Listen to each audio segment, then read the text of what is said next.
This holiday season, give your loved ones something they'll enjoy for years to come. An Aura frame.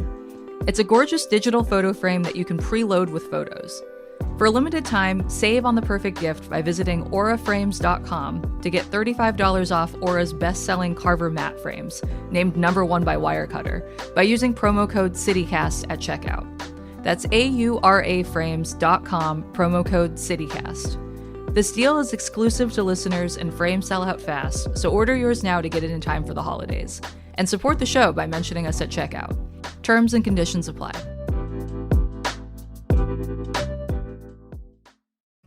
CityCast Seattle is made possible by AT&T. America's first network is also its fastest and most reliable. Based on RootMetrics' United States Root Score Report, 1H 2025. Tested with best commercially available smartphones on 3 national mobile networks across all available network types. Your experiences may vary. RootMetrics rankings are not an endorsement of AT&T. When you compare, there's no comparison. AT&T. This is CityCast Seattle. I'm Jane C. Hu, and here's what Seattle's talking about. Today on CityCast Seattle, we're answering a listener question about Seattle waterways, talking about support for pregnant people and parents in Seattle, and discussing, does Seattle need a nightmare? We'll get into what that means in just a second. But first, I want my guests here to imagine that you are the nightmare. No matter what you think that means, just imagine what you think that means. And you can pick one song to play whenever you walk into the club. Brett Hamil, writer-performer and cartoonist behind the weekly series Doom Loop, I want to know, what would your song be? You want a song that's going to completely change the mood and the vibe of the room you're entering, right? To let people know the nightmare is here. Well, what mood are you trying to convey? So I think I would have to go with some like Angelo Badalamenti, Twin Peaks soundtrack, really dark, moody, because you're the nightmare. You live in darkness, right? That is when you come alive, is when people are going to bed. So I want to change the mood and let people know the nightmares. The creature of the night is here. Okay, Eula Scott Bynoe, former host of KUOW's Battle Tactics for Your Sexist Workplace, community doula, and multi-generational Seattle resident. Eula, what would your walk-up song be as the nightmare? If I was mayor, my favorite song is She Wants to Move by NERD. And it's this really up-tempo beat that just is really talking about like how much freedom a person needs in their experience in the club. And I think that that's what most people go out for, is like the freedom of it all. I know some people want to be close to their friends and all that kind of stuff. But me personally, if I'm walking through the club, don't come over here. I'm not here to shake hands and stuff. I'm actually here to make sure you're having a good time and I'm having a good time. I'm doing some mayoral business. If you need to send a letter, an email or something, send that, right? Or write it on the bathroom stall. You're trying to set the mood that everyone's here to have a good time. Yeah. Bring the vibes. Okay, yeah. I love it. I like that you all bring like basically opposite vibes in your ideal of what a nightmare is. So now I should ask, do you all actually know what I'm talking about when I'm saying nightmare? I actually had to look this one up. I've been hearing the term being bandied about on Blue Sky and such. And was never quite sure exactly what was meant. I'm in favor of any sort of extra ceremonial position in city government that sounds cool like that. On my comedy show, the Joke Tellers Union, we had Mayor-elect Wilson on the show, and we asked her if she would support a dog mayor, which would be a ceremonial position. We would all get to vote. It would drive voter turnout because you know you're going to fill out your ballot if you get to vote for a dog. Yes. In addition to all these jokers. So I'm a big fan. And now that I actually know what it means, yeah, it's a good idea. So the official title of this person who has that position here in Seattle is Nightlife Business Services Advocate, which is a little less exciting. But essentially, this person's job is to help bars, nightclubs, and other establishments navigate licensing and compliance, basically so that we can have a stronger nightlife. Maybe I'll start with you, Eula. What would you like to see a nightmare do around here? I feel like Seattle has like the weakest nightlife because the bars aren't offering any warmth. They're not like cozy. So one of the things I read was saying that maybe maybe more daytime businesses could get extended into nightlife, have like more of an encouragement for that, right? And I could see the plus in that, because at my nice little 41 years old, when I think about nightlife, I think, how comfortable could it be? Could it be my house outside of my house with drinks, right? I want drinks and I want music. I mean, what kind of daytime establishments might translate well into extending hours into nighttime? You know, this coffee shop by my house, Abole, it's on Union and 23rd. And they have a liquor license. From what I understand, they told me that they were getting one for just serving wine and beer. And nothing's come of it since that last conversation that I had with the owners. But the plan was that we'd have coffee during the day. You could extend your coffee into the night. In the summer nights when we're doing the art walk, that kind of thing, you could sit and have something to drink with your meal. It would make its money back. You can serve just as many drinks in an evening if you have the right crowd. And people are looking for a place to get out of their houses. Brett, what do you want to see the Nightmare do? 24-hour diners subsidized by the city. You know, we just need more late night dining. If we want to claim to be a world-class city, you know, that's hosting the World Cup and making big moves, we have to have more late night dining. It's imperative. Well, what if it comes in and it's like Denny's? Fine. Hey, we'll take it. There's like, not I'll even a take it. Denny's anymore. There's not even a Denny's or a House of Pancakes. We at least used to have those things. Especially for the college students. You just got to feel for them. Yeah, what are those kids doing? Man, everything I would say would be insulting to those generations, but, you know, They're cheating having on to their go into papers their with own kitchens and make a damn omelet for themselves after having had 3 drinks or they whatever. Go to Trader Joe's earlier in the day. You know, I don't want to, oh my gosh, Brett, everything you want to say about college kids is true. You can't say any of it. I'm like, oh, tell their truth. Don't tell their truth. They're asking ChatGPT, what do I do at night? And then ChatGPT's like, put your hand in the oven or something. Well, I think it's a lot. It has to be a lot of Trader Joe's. And then I was going to say something wicked like, you know, a lot of these young girls ain't eating no way. Oh, no. I know. Oh, no. The 90s are back in a bad way. Yeah.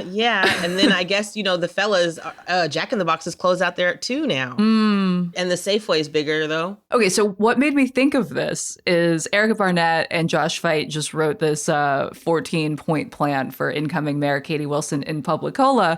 And one of those items was expanding the role of the nightmare. And some of the things that they suggested were, you know, what you all have mentioned as well, like tax breaks to help daytime businesses stay open later, trying to weave in more social services and also more late night transportation options, which I would love. Identifying dark streets and just like putting up new lighting. That would be nice. You know, we're really trying to work on making being out late safer as well. New regulations went into effect in town in April that holds business owners accountable for issues that arise from their property.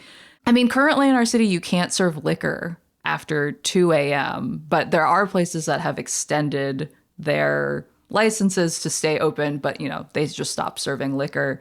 What do you all think of that? 2 o'clock in the morning is very late to me. I would say 3 o'clock is like the most appropriate time for things to really close. I think that 3 is when, you know, the party can wrap up and you can, if you really want to keep partying, you can go back to somebody's house. I'm from the land of bars don't close till 4 a.m. 2 feels early to me, but it does also feel like if light rail shuts down at 1, but the bars stay open till 2, there's a little bit of a mismatch there. Light rail should be open all night. That's ridiculous. There are people who work through the night, even if you don't have businesses open through the night. People are still working and they still need transportation to work.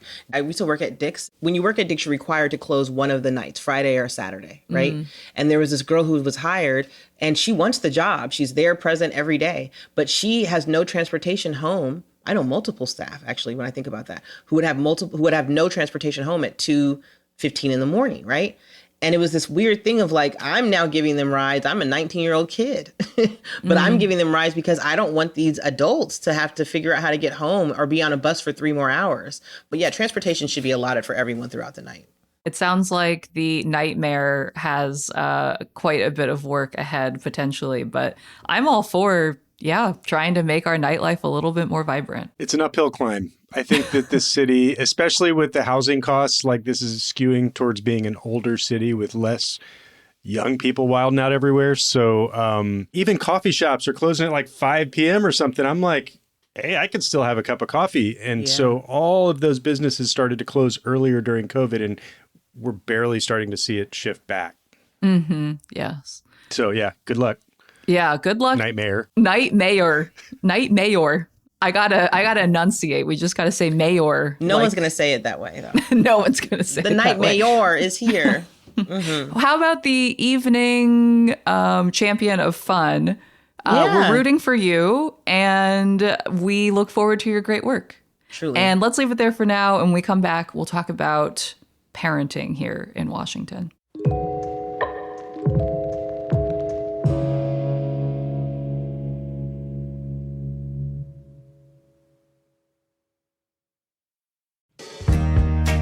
The holidays are coming up. Maybe you've got family coming to town and you want to show them a good time. Or maybe you have a few days off and you want to treat yourself to a little staycation. One of my favorite things is to hop on the ferry and head over to Bainbridge Island. I always feel like I'm in a movie when I'm on the ferry, like whether they're the dramatic views of the Seattle skyline or just moody fog. And once you're on Bainbridge, there's a lot to do. Their downtown is super close to the ferry terminal, and you can just go right over and do your holiday shopping. Like, there's this amazing antique store where I once got these Japanese woodcut coasters that I get compliments on all the time. You could also check out the Bainbridge Bakery Trail. There are 10 bakeries and cafes with vegan and gluten-free options, all within walking distance of the ferry, and another 6 if you've got wheels. Go to visitbainbridgeisland.org and check out the bakery trail under things to do. Or follow Visit Bainbridge on Instagram at Visit Bainbridge Island WA.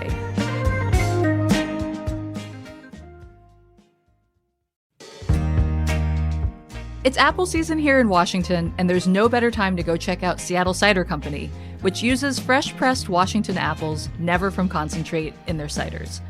They're a local gem based in SoDo who have been making craft cider since 2013. Bring the whole family and go visit their all-ages tap room, which features rotating small batch and limited release ciders. They've currently got a vivid light cider line with new flavors like tart apple, juicy pear, bright cherry, fresh peach, wild blueberry, and ripe plum. You can also pick up a 6 or 12 pack to go. Personally, I'm going to pick up some cans of the bright cherry to take to my next board game night with friends. Find Seattle Cider on the web at seattlecidercompany.com to check out the cider lineup and view upcoming taproom events. You can also use their cider finder to find local bars, restaurants, and grocery stores that sell Seattle cider.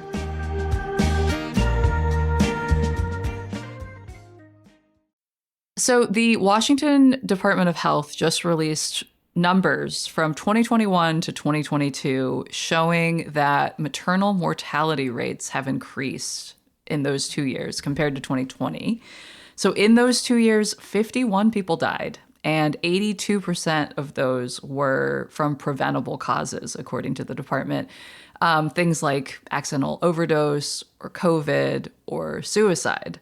And I wanted to talk with you, too, about this, being parents, and also Eula. I mean, you're a doula. Yeah. I am curious if this is something that you've seen, if it's something that people are talking about, and if we should be paying more attention to it. Labor is so interesting to talk about, you guys, because it's this like really random experience that every single one of us has had because we're here, but that is just kind of been taken from each of us as a culture because of capitalism, right? Hospitals need money.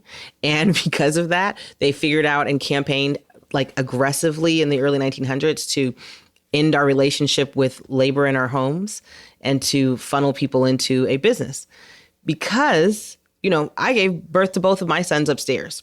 That doesn't mean that everybody wants to do that. It means that for thousands of years, we did it in comfortable spaces like animals. And now we are looking for people to intervene and guide us in an experience that's actually totally interpersonal. I don't want to tell people not to go to a hospital because hospitals are fantastic. They're great places for modern science to help when you are in need of something, like fantastico, right? There are people all around the world who are like, yo, if I could have had a C-section, I would have been alive today, right? Like that's what led to their passings, right?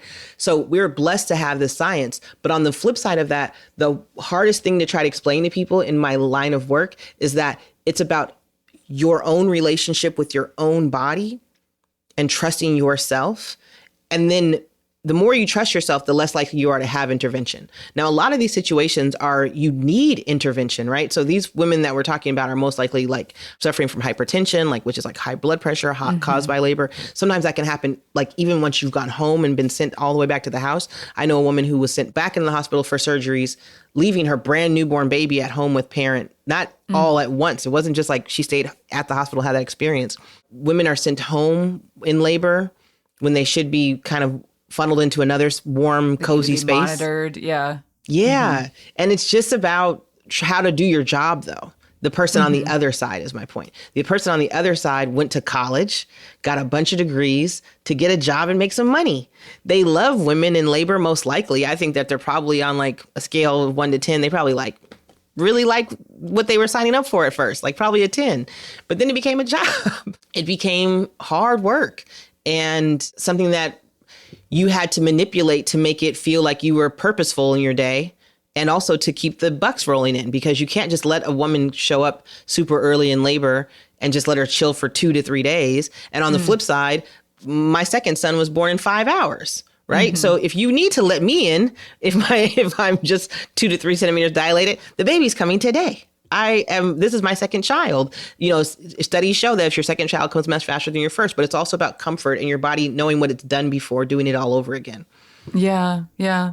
I mean, I also wanted to ask about just support for people as they are giving birth and navigating this whole medical system and the process of giving birth. So I would love to give just a few tactics, like battle tactics for labor in this world, especially in Seattle, because I'm closest to it. I would say, 1, when you're in labor, think about the people who are working for you as people who are working for you. They don't like their job just like you don't like your job, so bring them a treat because it's going to be a long shift. I recommend going to C's Chocolates and buying one of those little boxes that just has 4 chocolates in it. Okay. Right. And giving them, like, getting enough to hand them out to your staff while you're in labor. Caramels. Yeah, I'm for that. So there's something to going into that space, giving the nurse, your first nurse that checks you in, a little box of chocolates, saying it's our birthday and I got party favors. So I'm so excited to meet you. Let them know they're appreciated. Bro, what's your name? We're about to do this together. Let's have a good time, right? Get to know this person. Yeah, right. You're going to be together for a little bit. Yeah. And it deeply humanizes you. Right? It deeply humanizes me as a woman who's celebrating my baby's birthday with a partner who is also having an experience on his own, and we're here to be guided by you versus us just showing up and expecting you to serve us. Right. And I know that seems sometimes people like, why am I doing something for you? I'm already spending all this money. You're not. I don't know about that. When you were talking earlier, not seeing the $8 million you're paying your insurance, the insurance is maybe going to pay. Yeah. My second tactic would be to have a doula. Brett, did you have a doula when you were in labor? We did. Helpful, right? And she was great. Fantastico. It's so nice to have somebody there who's just like, bruh, I'm here for the mom, 100%, obviously, but I'm also here for the dad. I'm going to make sure he closes his eyes at some point in the next 77 hours because he might just sit there and watch you in complete fear because he can do nothing. Right? The doula can make sure everybody gets something to eat throughout the entire experience, that the person is carrying bags while the other person is pushing the wheelchair. These little things that you don't think about when you're putting yourself from one place to another if you're going in hospital to labor, but also that you don't think about even in your home if you're thinking this labor is not progressing at the speed that we expected, and this person will babysit for a second while Brett goes and grabs something. I mean, honestly, use the bathroom. As a woman in labor, if I was laboring at home without the knowledge that I previously had and my partner went to the bathroom, I'd be pissed. I would be pissed. I'd be like, you got the pee? It's you like, gotta use the restroom? Yeah. Come back here. I have to. Yeah, so I couldn't even imagine. But a doula is very helpful in that vein of go to the bathroom. You're fine. Actually, get a bite to eat. Actually, maybe walk around the block. This is your last day as a single human being before you take care of someone for the rest of your life. And then the third tactic I would give, if they try to send you home from the hospital, you do not leave. When I say do not leave, I mean, like, you can leave that lady's office or that person's intake area. Oh, okay, cool, peace. But don't leave the area. Go for a walk. Try to see how much your body can participate in an outside worldly environment. Your body is going through these experiences and you have to let it find the wave and find the rhythm. It's your body doing this. The quicker it finds a wave and finds a rhythm, the faster the labor goes. I have a good friend who did this and she went back, and before they could get her admitted into a room, she birthed her baby, right? at the hospital, right? Like she was admitted into the room and her daughter was born within 20 minutes of her being put in the room. No doctor or nurse had checked on her yet, right? But that's because she didn't go home to Renton when they said go home.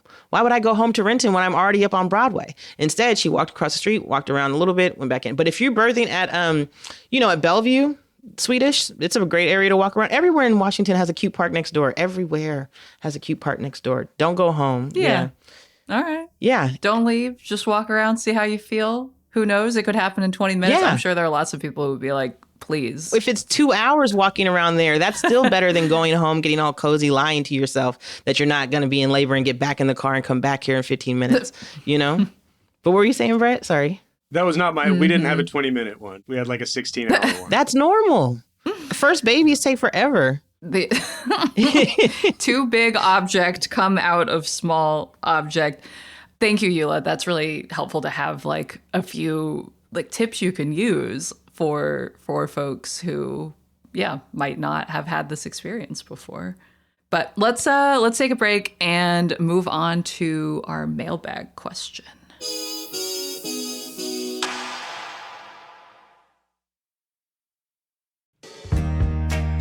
The holidays are coming up, and if you're looking for something festive to do, check out the Argosy Cruises Christmas Ship Festival.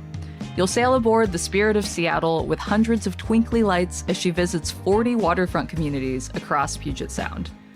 On board, you'll be surrounded by festive fun. There are going to be live holiday choir performances, warm drinks, cozy indoor seating, gorgeous views, and even a visit from Santa.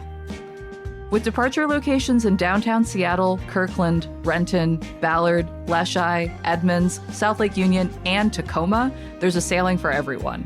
And every ticket supports the season of giving, with a portion of proceeds donated to the Seattle Times Fund for those in need, helping several local charities.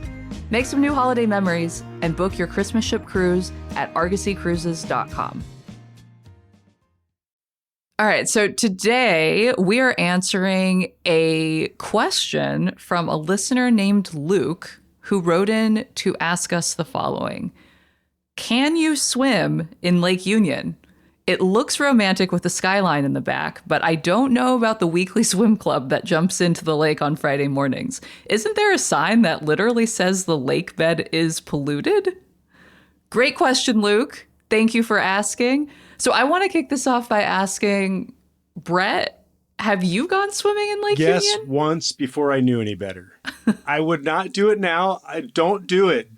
There's Lake Washington right there. Why are you jumping in the toilet sludge when you could be in the most beautiful, clear, slightly less toilet sludgy lake? Okay, say more about the toilet sludge. What do you know about the toilet sludge? We don't have the utility infrastructure to process all the sewage that this city creates. So periodically it gets released into a lake.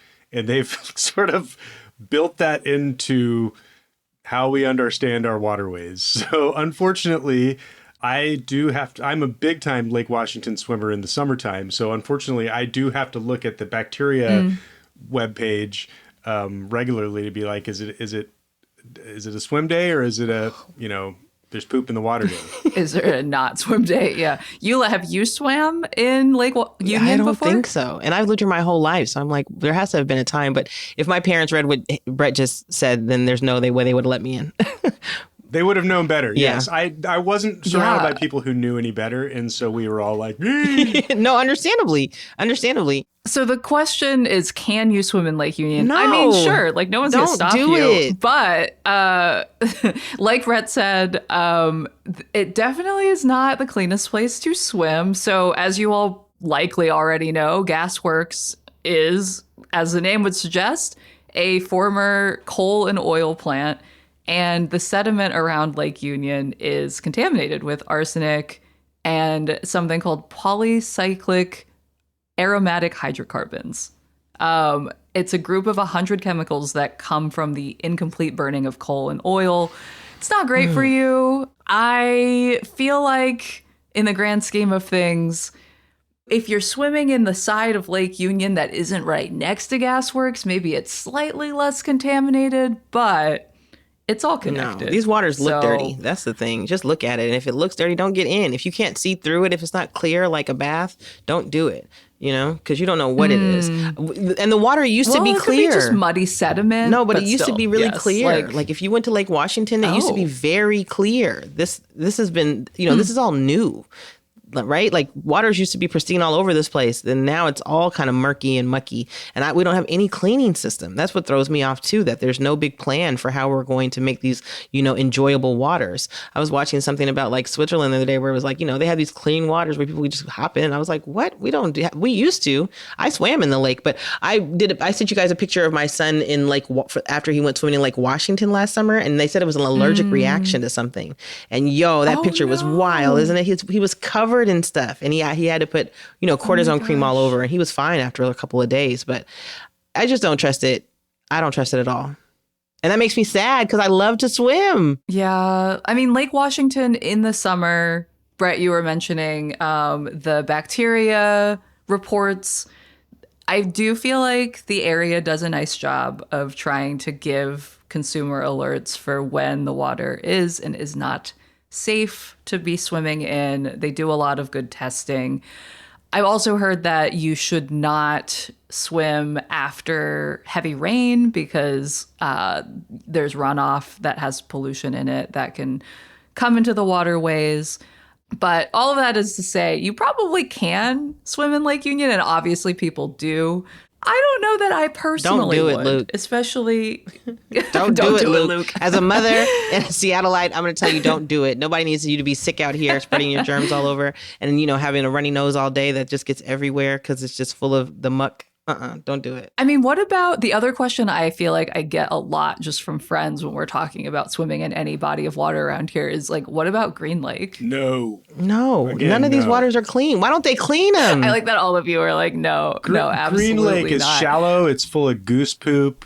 That can't be good to percolate in. We have Lake Washington. It's a very deep, relatively clean lake. It's right there. It's huge. It runs all up and down the city. So you've got that option. I mean, if you've got to swim in Green Lake, I guess, but just look how far out you have to wade before the goose poop ends. Oh. And that should tell you everything you need to know. Yeah. Well, thank you to Luke for the question. Luke, go fishing. I feel like... Luke, go fishing, not swimming. Luke, go just fishing. Go fish. Or if you're going to swim, do it in Lake Washington, it sounds like. But be safe. I like all these caveats. There's a pool That's at true. Green Lake, so you don't have to swim in the Green Lake water. You can just go right inside of the building. It's a really low fee, and if you're a senior, it's a discount. And they have low income memberships as well because it's a city program, right? And same with Medgar Evers, and Rainier Beach has a really good one. Rainier Beach has the one with all the wild slides. That's by you, Humbret. Yep. Oh, heated pool. All right, Luke, don't mess But with Luke, any of you know that. what? Just go to one Luke, of those I have heated to pools. say, you do whatever you choose your own path in life. You decide. You could have a wonderful peak experience from floating in the garbage waters of Lake Union. I don't want to stop you. I don't want to keep you from that. Brett, but people I are not personally vaccinating anymore, bro. Do not let him do this. Luke, what you do affects the rest of us. We cannot have weird outbreaks up here right now. You know how many of these new moms I talk to that do not vaccinate their children at all? Oh, bro, no. it's so common. It's crazy. All right, Luke, what we're hearing is don't do it. Don't do it. But thank you for the question because it has strengthened my resolve to never go swimming in Lake Union. Eula Scott Bynoe, thank you for joining us today. Oh, it's a pleasure. Thank you. And Brett Hamil, thank you for being here. It's great to be here. All right, listeners, we want to hear from you. If you've got a burning question like Luke did, please send it to us or send us any other news tips, questions, or hot goss you might have. Email us at seattle@citycast.fm, or you can text or leave us a voicemail on the CityCast hotline at 206-880-3931. If you're enjoying the podcast, be sure to follow us on Apple, Spotify, or wherever you listen so you never miss an episode. And even better, you could leave us a little review, please. And you can get more local news and events delivered right to your inbox by subscribing to our newsletter. Just go to seattle.citycast.fm. Until tomorrow, see ya, Seattle.